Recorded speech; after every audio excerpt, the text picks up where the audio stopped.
Shalom, selamat pagi Bapak Ibu Saudara-saudari. Dalam Renungan Harian Toraya edisi Rabu 27 Mei 2026, kita akan bersama-sama menikmati berkat Tuhan melalui firman-Nya. Sebelum itu mari berdoa. Ya Tuhan, Sang Kepala Gereja yang agung, hari ini kami datang bersujud memuji Engkau oleh karena kemurahan-Mu yang sungguh nyata, bahkan sungguh kami rasakan. Bersyukur bahwa di pagi hari ini kami boleh ada sebagaimana adanya.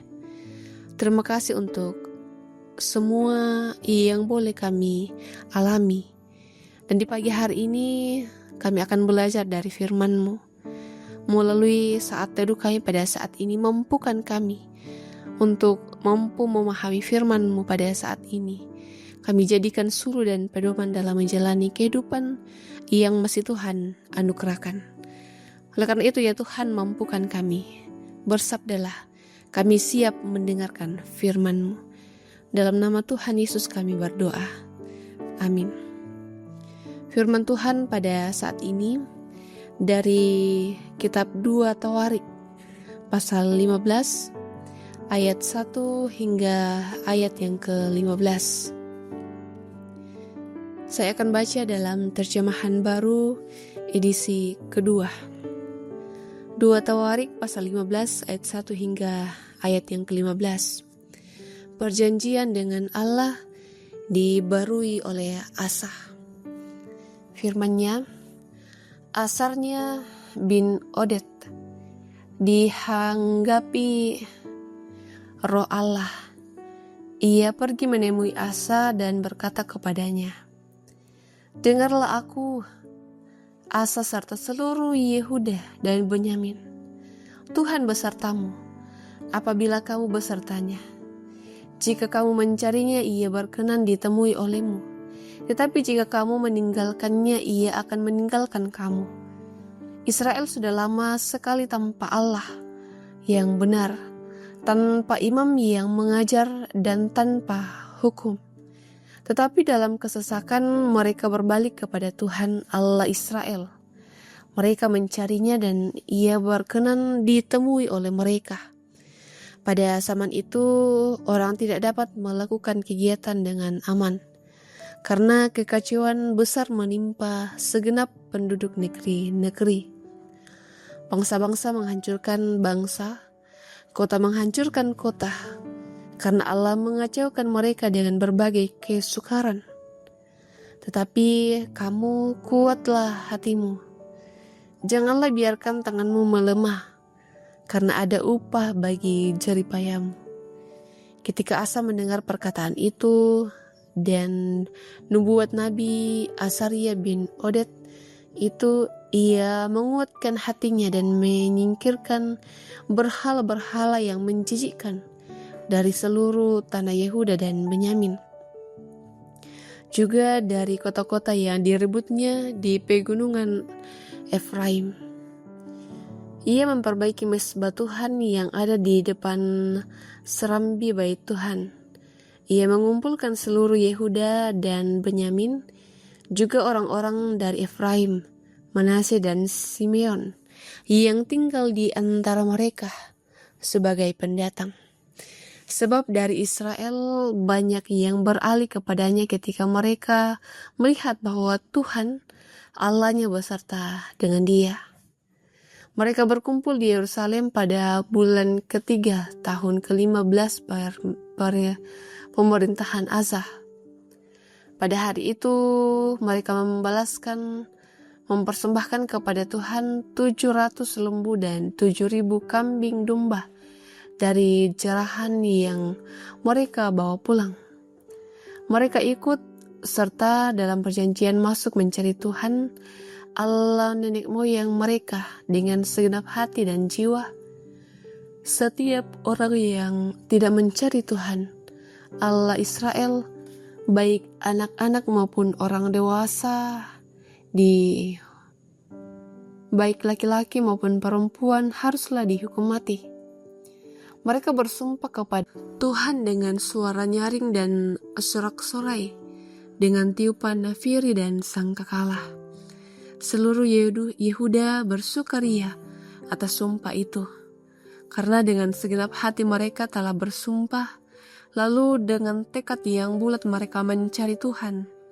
Tuhan berkenan ditemui oleh mereka dan mengaruniakan ketentraman kepada mereka di segala penjuru. Amin. Jemaat yang dikasihi Tuhan, tema perenungan kita di hari ini ialah menjadi pionir pembaharuan, lalanan kadi baruan. Bapak Ibu Saudara-saudari, Martin Luther dikenal sebagai tokoh yang berani membawa pembaruan dalam gereja. Ia dikenal sebagai reformator.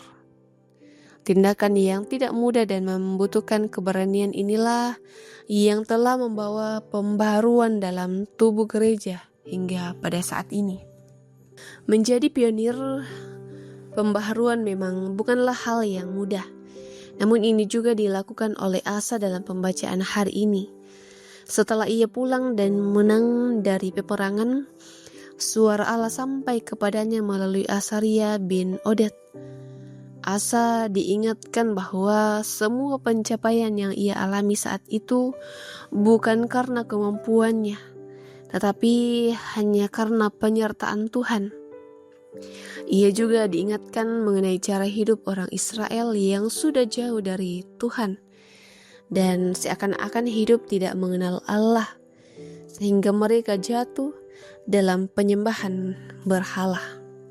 Suara Tuhan ini menjadi kekuatan bagi Asa. Ini mengorbankan semangat dalam hatinya untuk menjadi pionir pembaharuan. Terbukti dalam ayat 8 bacaan hari ini, Asa dengan penuh keberanian memberontak kebiasaan lama orang Israel yang hidup menyembah berhala, bahkan mengabaikan Allah. Asa tidak hanya menyingkirkan berhala-berhala orang Israel, tetapi juga ia memperbaiki mezbah Tuhan. Ini menandakan bahwa Asa membawa pembaharuan yang radikal bagi orang Israel. Pembaharuan yang dinyatakan ini sungguh mengubahkan pola hidup mereka, mengubahkan seluruh generasi orang Israel, bahkan juga anak-anak sampai yang tua, serta mengambil komitmen bersama untuk terus hidup mencari Tuhan. Semangat pionir pembaharuan seharusnya menjadi semangat bersama dalam kehidupan bergereja. Asa dapat menjadi patron kita untuk membawa pembaharuan, bahwa sekalipun itu tidak mudah, namun Allah beserta kita yang siap dan berani menyerukan pembaharuan itu. Amin firman Tuhan. Mari berdoa. Ya Tuhan, kami bersyukur melalui firman-Mu pada saat ini kami diubahkan, kami diingatkan kembali. Untuk itu ya Tuhan, mampukan kami untuk terus menjadi pelaku-pelaku firman. Dan di saat ini kami akan melanjutkan kehidupan kami, segala aktivitas kami. Mari Tuhan menolong memberkati setiap kami, agar kami semua boleh mengerjakan setiap tugas dan tanggung jawab ini dengan terus takut akan Tuhan. Kami berdoa untuk setiap orang tua kami yang dalam kelemahan tubuh, yang dalam pemulihan, bahkan juga dalam setiap pergumulan masalah kehidupan. Kami yakin dan percaya Tuhan akan hadir, mengubahkan, menyatakan cinta kasih yang luar biasa di tengah-tengah kehidupan keluarga. Tuhan memberkati setiap harapan dan kerinduan kami masing-masing. Kiranya semuanya berkenan di hadapan Tuhan. Hidup dan kehidupan kami ya Tuhan, kami terus pertaruhkan ke dalam tangan pengasihan-Mu. Ini doa kami, ini permohonan kami. Dalam Kristus Yesus kami berdoa. Amin.